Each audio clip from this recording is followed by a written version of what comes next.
Bonjour à tous. Bienvenue au bulletin d'information à Top News.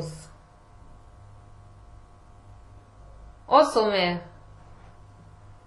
Liban, séance parlementaire de solidarité avec Gaza et les chrétiens d'Irak et de Syrie. Nasrallah, Gaza est sortie victorieuse aujourd'hui au 18e jour de l'offensive israélienne. Au moins 76 corps découverts à Gaza, nouveau bilan des secours palestiniens. Crash d'avion dans le nord du Mali, très difficile de récupérer les corps.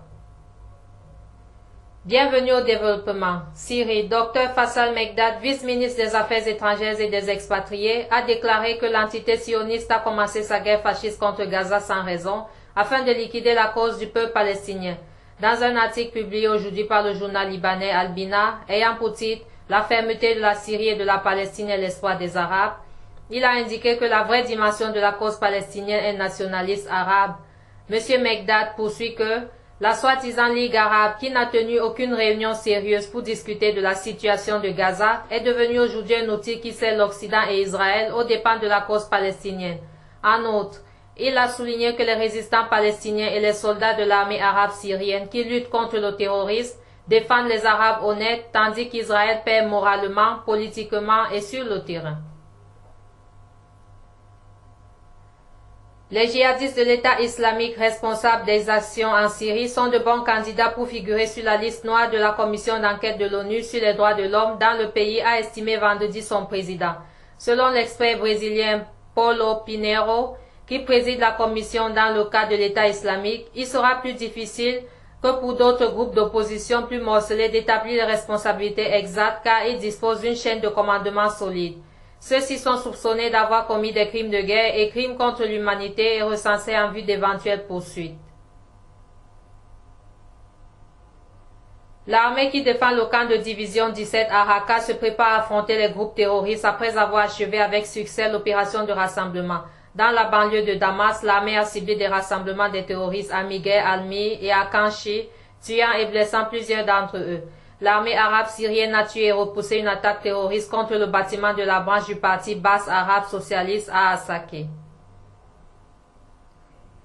Le secrétaire général du Hezbollah, Saïd Hassan Nasrallah, a indiqué hier vendredi dans un discours qu'il a prononcé en personne lors d'une cérémonie organisée à l'occasion de la journée de Jérusalem dans la banlieue sud de Beyrouth, que la Syrie a été et restera le mur solide face au projet sioniste et le premier soutien à la résistance.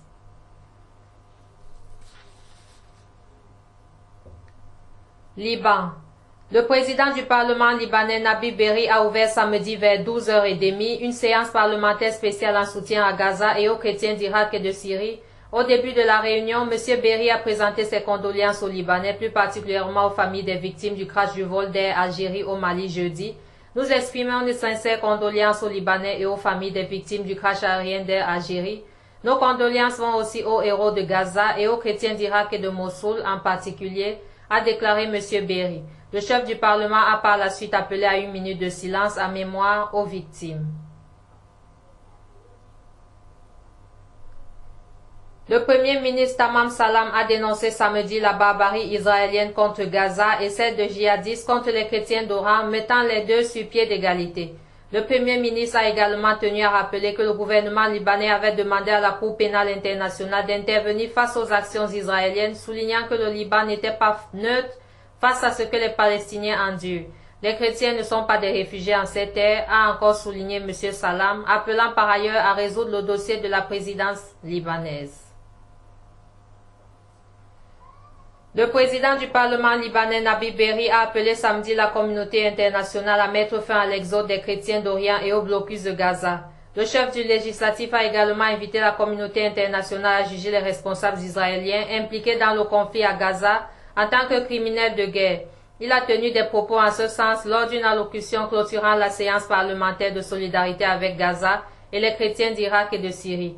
Le Parlement libanais solidaire des habitants de Gaza a-t-il déclaré, appelant à la formation d'un comité arabe pour gérer la situation dans ce territoire palestinien. Le chef du courant patriotique libre, Michel Aoun, a appelé samedi le Conseil de sécurité de l'ONU à assurer des zones sûres aux chrétiens d'Irak et de Syrie contraints à l'exode, dénonçant une guerre d'extermination. Où sont les Nations Unies aujourd'hui? Où sont les pays occidentaux, a déploré le leader chrétien, soulignant que les régimes arabes avaient eu tort quand ils ont cru qu'ils étaient en sécurité depuis la création de tribunaux internationaux. Si les agissements israéliens à Gaza ne sont pas nouveaux, l'égalité entre les agissements de l'État hébreu et ceux de Daesh en Irak et en Syrie l'est, a-t-il ajouté. Ce qui se passe aujourd'hui est une guerre d'extermination et se taire est un crime, a-t-il encore dit. Le secrétaire général du Hezbollah, Said Hassan Nasrallah, a assuré hier vendredi dans un discours qu'il a prononcé en personne lors d'une cérémonie organisée à l'occasion de la journée de Jérusalem dans la banlieue sud de Beyrouth que Gaza est sortie victorieuse aujourd'hui au 18e jour de l'offensive grâce à la logique de la résistance. Les sionistes ont été incapables d'atteindre un seul de leurs objectifs depuis le début de la guerre, a-t-il ajouté. Il poursuit que nous comprenons mieux ce qui se passe dans l'enclave palestinienne à l'occasion de l'anniversaire de la guerre de juillet, une guerre que nous avons remportée grâce au typique armée peuple résistance. Said Hassan Nasrallah a dans ce contexte estimé que le but de l'État hébreu n'était pas uniquement le Hamas, mais toute la résistance à Gaza. Gaza. Au moins 76 corps ont été découverts dans les décombres samedi dans la bande de Gaza selon un bilan établi par les secours palestiniens. Près de 5 heures après l'entrée en vigueur d'une courte trêve humanitaire, ces dépouilles ont été conduites dans des différentes morgues du territoire, à l'hôpital Kaman Adwal, nord de la bande de Gaza, dans les 2 grands hôpitaux de la ville de Gaza et dans le sud à l'hôpital européen de Khan Younes, ont précisé les secours. D'autre part, un volontaire des services d'urgence du Croissant-Rouge palestinien a été tué à Gaza, tandis que 3 autres ont été blessés, dont un grièvement lors d'une attaque contre 2 ambulances, a annoncé samedi l'organisation humanitaire. Mali. Il sera très difficile de récupérer les corps des victimes du crash dans le nord du Mali d'un avion loué par El Algérie, a affirmé vendredi soir à Ouagadougou le chef d'état-major particulier à la présidence burkinabé, de retour du site de l'accident.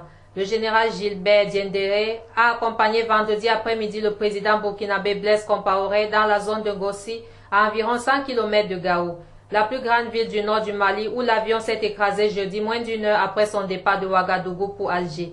Les débris étant éparpillés sur une distance de 500 mètres, mais nous avons constaté que cela est dû au fait que l'avion s'est écrasé d'abord au sol et a certainement dû rebondir pour aller plus loin. Il y a même un cratère au sol qui est bien visible et qui montre que l'avion a bien touché le sol avant de se désintégrer, a-t-il ajouté. Autre titre. L'Union européenne a sanctionné samedi les chefs de services de renseignement russes et plusieurs responsables du Conseil de sécurité russe pour leur implication dans la crise ukrainienne, selon le journal officiel de l'Union européenne. Dans la nouvelle liste de 15 personnes et 18 entités visées par un gel des avoirs et une interdiction de voyager, figure le chef du service fédéral de sécurité Nikolai Bortnikov, le chef des services de renseignement Michael Fratkov, ainsi que le président tchétchène Ramzan Kadyrov. Des restes de corps se trouvent toujours sur le site de la chute il y a plus d'une semaine du Boeing 777 de Malaysia Airlines dans l'est de l'Ukraine, a affirmé samedi le premier ministre australien Tony Abbott. De toute évidence, il y a des corps qui n'ont pas encore été récupérés sur le site et c'est la présence de ces corps qui fait qu'il est plus important que jamais qu'une mission internationale soit déployée sur ces sites, a déclaré Tony Abbott, qui a précisé que l'implication de l'Australie dans cette région était strictement humanitaire. Il s'agit, je le souligne, d'une mission humanitaire. Le Vatican a envoyé une aide d'urgence de 40 000 $, soit 30 000 € aux chrétiens d'Irak, contraints de fuir l'avancée des islamistes, a indiqué vendredi l'agence de presse spécialisée sur le Vatican immédiat. L'essentiel de cette somme ira au bénéfice des chrétiens de la région de Mossoul. Il s'agit d'un premier don de la part du Vatican en faveur de ces chrétiens persécutés et d'autres pourraient suivre selon l'agence. Les chrétiens de Mossoul, la deuxième ville d'Irak, tombée depuis le 10 juin aux mains des djihadistes de l'État islamique, ont commencé depuis une semaine à fuir en masse avec un ultimatum de l'État islamique, leur donnant quelques heures pour quitter les lieux. Merci à vous qui nous suivez de Beyrouth et partout ailleurs. Bulletin présenté par Anna Ekami.